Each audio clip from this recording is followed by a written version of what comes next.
కూటమి ప్రభుత్వంలో చంద్రబాబు నాయుడు గారు ముఖ్యమంత్రి అయిన రోజు నుంచి తిరుపతి పరువు ప్రతిష్ట ఎలా దిగజారుస్తున్నారో లడ్డూ విషయంలో చూసాం. మొన్న మనుషులు చనిపోయిన విషయం మనం చూసాం.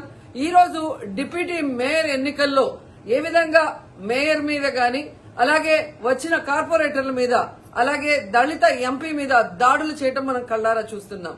ఒకవైపు వైఎస్ఆర్సీపీ నాయకులు మాకు అవసరం లేదంటూనే చంద్రబాబు నాయుడు, లోకేష్, మరోవైపు తమ నాయకులతో ఏ విధంగా కార్పొరేట్ల మీద, బస్సు మీద, అలాగే మేయర్ మీద, ఎంపీ గారి మీద దాడి చేశారు, రాళ్లతో కొట్టారు, బూతులు తిట్టారు, కొంతమందిని కిడ్నాప్ చేసి తీసుకెళ్లడం మనం కళ్ళారా చూస్తున్నాం.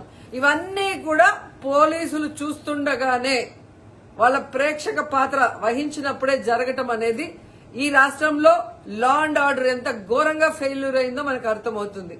అండ్ పవన్ కళ్యాణ్ గారు, మీ ఎమ్మెల్యే, జనసేన ఎమ్మెల్యే తిరుపతిలో ఎంత దిగజారిపోయి ఈ రోజు కార్పొరేటర్ని కిడ్నాప్ చేస్తున్నారో ఒకసారి గమనించండి. నిజంగా మీరు చెప్పుకున్నట్టు చంద్రబాబు నాయుడు, లోకేష్, పవన్ కళ్యాణ్ మాకు 93% సీట్స్ వచ్చినాయి మొన్న ఎమ్మెల్యే, ఎంపీ ఎలక్షన్ లో అన్నారు. మీది ఈవీఎం గెలుపు అని అందరూ కూడా అనుకున్నారు. అదే నిజం అనేది ఇక్కడ మళ్లీ ప్రూవ్ అయింది.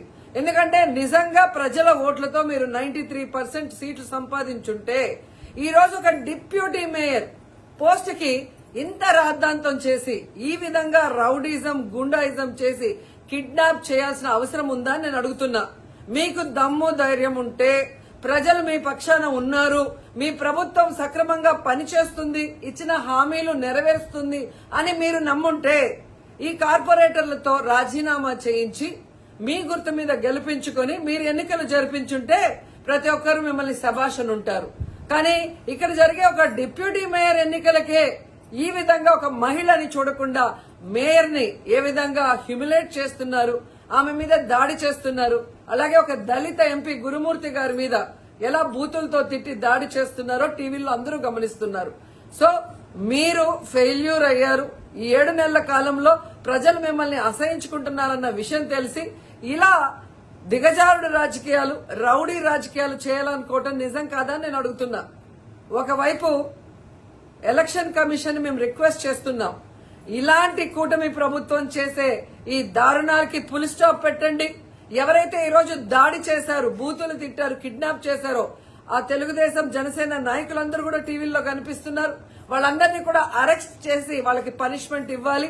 అలాగే ఎన్నికలు, డిప్యూటీ మేయర్ ఎన్నికల్ని ప్రజాస్వామ్యబద్దంగా నిర్వహించాలని ఈసీని డిమాండ్ చేస్తున్నాం. అలాగే చంద్రబాబు నాయుడు, లోకేష్, పవన్ కళ్యాణ్ కి తెలియజేసుకుంటున్నాం, మీకు ప్రజల పక్షాన నిలబడి ప్రజలకి మంచి చేశాము అన్న నమ్మకం ఉంటే, మీకోసం ఎవరైనా వస్తే వాళ్ళతో రాజీనామా చేయించి మీ పార్టీ గుర్తు మీద మీరు ఎన్నికలకి వెళ్ళండి. 3 పార్టీలు ఉన్నాయిగా, బీజేపీ, తెలుగుదేశం, జనసేన. మరి మీకు ప్రజలు ఓట్లేస్తారన్న నమ్మకం లేదా? లేదా ప్రజాబద్దంగా గెలిచిన కార్పొరేటర్లతో మీరు రిజైన్ చేయిస్తే వాళ్ళు గెలుస్తారన్న నమ్మకం లేదా అని ప్రశ్నిస్తున్నాను.